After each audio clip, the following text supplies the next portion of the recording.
part to talk about are the reactions that are more specific to when you need to have the Fischer projections. So now that we've talked about the Haworth, let's erase this.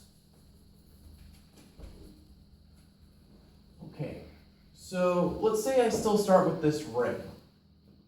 And I'm going to do the NABH4 reaction and the HNO3 reactions, which we say are specific and most importantly done with Fischer projections. So I have to convert this to a Fischer projection first, so let's do that real quick. It's a 1, 2, 3, 4, 5, 6 carbon chain. So I'm going to draw a 6 carbon chain. It's a aldose because I see just an OH there, so CHO, 2, 3, 4, 5, CH2OH. Carbon 2 has an OH pointing down, so that's on the right, OH on the right, OH on the left, and this is pointing up, so it's a D sugar, the OH is on the right. H, and H. Okay, so here is our Fischer projection. And now I have two reactions that are fairly straightforward. NABH4 is a reducing agent we've been using since the very end of Orgo 1. And all that does is it reduces double bond O into single bond O, or more specifically NOH. So if I take this Fischer projection and react it with NABH4, what I will expect to get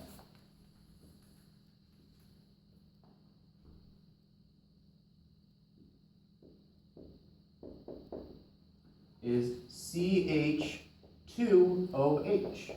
So what NABH4 typically does is if you react that with an aldose, you're just going to end up having two CH2OHs on each end of the sugar.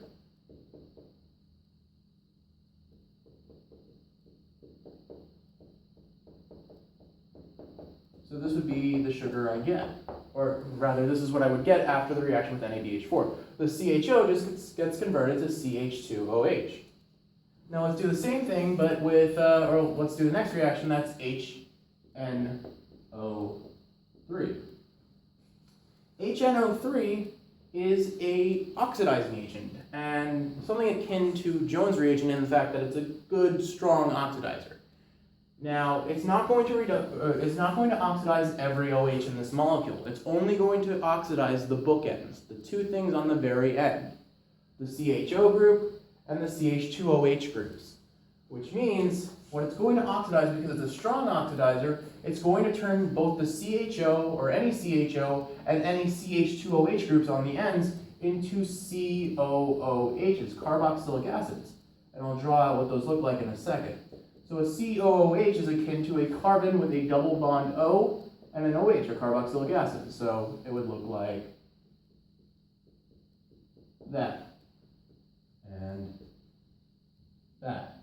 Okay, but most of the time you'll just see it written COOH, and that's how you can write it if you want to. It might be easier to, it takes up less space, so it's a little more convenient. Now there's one other point I need to make, because these reactions also have another important rule, and that has to do with the conversion of the Haworth to the Fischer, where we started from. So I'm going to draw another sugar ring. I don't know if it'll be the same as the one I had before, because I don't really remember what it looked like, but maybe it will. OH, OH, OH. Actually, I think that is the same. Whatever. Anyway, doesn't really matter. The point being is, to make a Haworth into a Fischer projection, the way it works is your anomeric OH reforms its double bond and breaks this bond. So you would end up having the OH positive double bond to this carbon, that, that, OH, and now you have an O minus over here. Okay. And then we have the OH down there, OH, and this OH up here. And then you just do a proton transfer where this O minus grabs that hydrogen and everything's neutral. But remember, for that to happen, for this to swing down to form its double bond O, this oxygen becomes positive. And it's not going to want to stay positive, so it's going to get deprotonated. But what if that proton isn't there? What if it doesn't want to do that? Namely, what if this oxygen was an OCH3 like what we were looking at before? This is a very important rule to know. whenever your anomeric oxygen is an ether, meaning an oxygen connected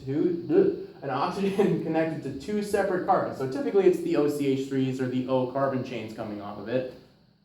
They cannot form the Fischer projection because when this swings down and this swings out, you form an O positive that can never become neutral.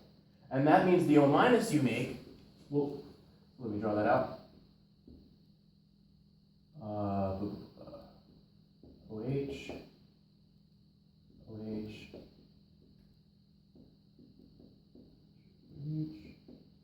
you would have this again. So you have O positive. There's nothing to neutralize that oxygen. So this O minus that you have is just almost instantly going to go back and reform the ring. And so you've basically locked that ring in place. It's not going to break apart. And that means for these reactions that require you to have the Fischer projection, if you say have this OCH3, this ring with an OCH3 instead of an anomeric OH, and you react it with either NABH4 or HNO3, you're not going to have any reaction because you can't get to that Fischer conformation or that Fischer projection. And so this would be the final product of either of these two reactions because nothing can happen. Okay. Now, the last two reactions we have to talk about are the weird-looking ones, the rough degradation and the Kiliani-Fischer synthesis. So let's start with rough degradation. So I'm just going to draw an aldohexose again. Let's do D-glucose again. Fun little story, if you ever want to know how to draw D-glucose off the top of your mind, off the top of your head, we call it nature's middle finger because the OH groups, the first OH is to the right, the second OH is to the left, and the last two OHs are to the right. So if you compare that to your fingers, first OH to the right, second OH to the left, and the bottom two to the right. And so D-glucose is basically nature's middle finger. So that's the only sugar I'd ever expect you to know. But again, these will always be, if you need to name a sugar, it'll always be provided to you on your questions and on the exam. I digress. Here is my D-glucose. And now I'm going to react it with Br2 NaOH and then iron 2 sulfur Fe2SO43. Anyway, sometimes you'll see this written out, sometimes you'll see rough degradation, and that looks like this. Rough degradation. But I'm going to go through the individual steps just in case you see them not written out as rough degradation. So the first step is Br2 NaOH. And the nice thing about most of the carbohydrate reactions is you don't need to know any mechanisms of it, you just need to know what you should expect. Br2 NaOH, what that will do is turn the CHO group into a carboxylic acid, a COOH. And everything else will remain exactly the same. So all the positions of the OHs are the same, and the CH2OH at the bottom is the same.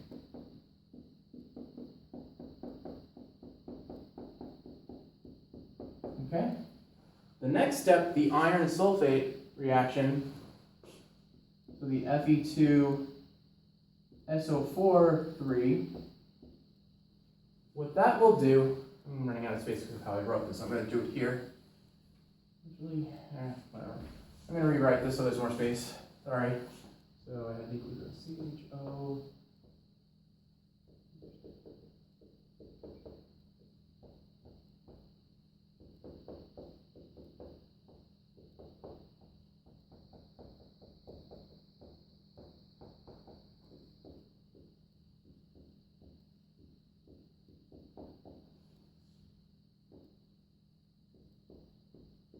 So the Br2 NaOH will convert the CHO group on top to a COOH. Everything else stays the same.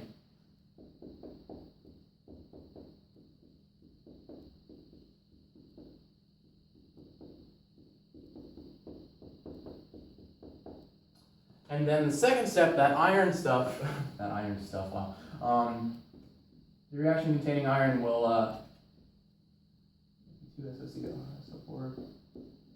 what the rough degradation does is this carbon up here, the CHO that became the COOH.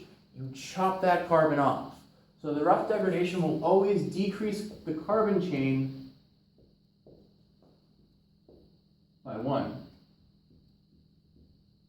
And that carbon that gets cut off is always the CHO group on carbon that was formerly carbon 1. So if I number these carbons 1, 2, 3, 4, 5, 6, 1, 2, 3, 4, 5, and 6, carbon 1 is getting chopped off, and now carbon 2 will become your new CHO.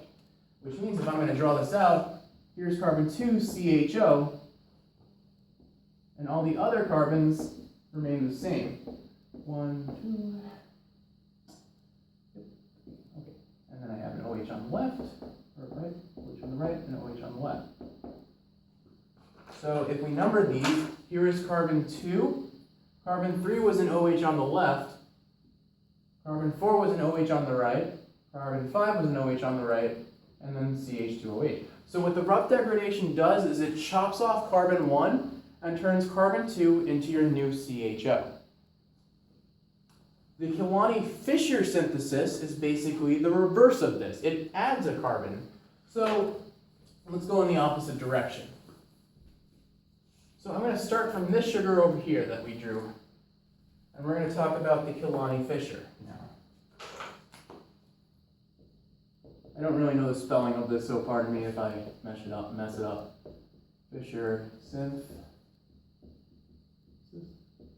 So the first step of the Kiliani-Fischer synthesis is over the arrow you're going to see NaCN with water, or something akin to this.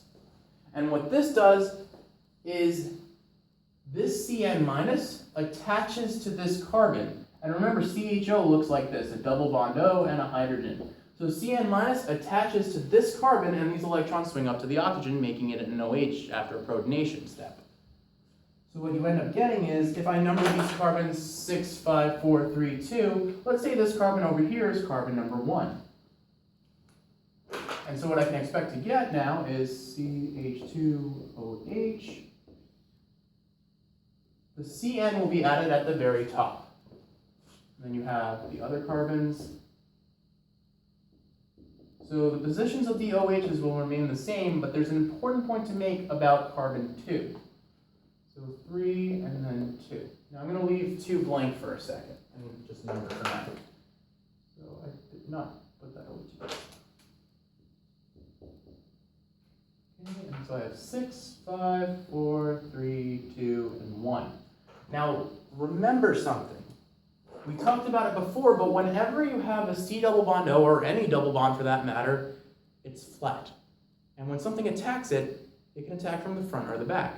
Now, the C triple bond N, that doesn't really matter much, but remember, when this oxygen swings up and becomes O minus, and it gets protonated and becomes OH, you went from something that's flat, and that OH is now going to one side or the other because you're making it a chiral center by getting rid of that double bond. What this means is the OH on carbon 2 can actually be in 2 different positions. So the Kiliani-Fischer synthesis will typically make 2 different products. The carbons that don't get attacked remain the same. So 5 is on the right, 4 is on the right, 3 is on the left, but 2 has 2 possibilities. One where the OH is on the right, and a second one where the OH on carbon 2 is on the left.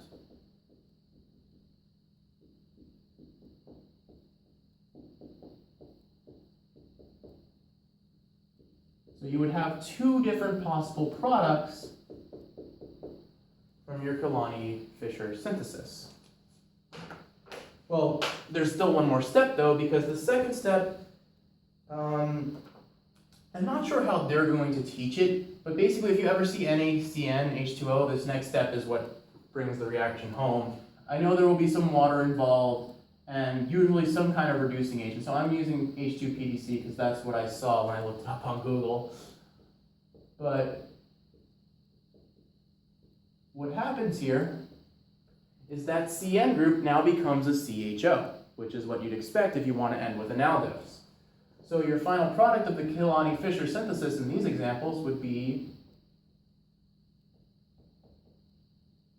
you'd get D-glucose as one possibility, but then you'd also get this sugar as the second possibility. So again, the Kiliani-Fischer synthesis will add one carbon to your chain, your Fischer projection, but as a result of moving that double bond oxygen around, you get two different products.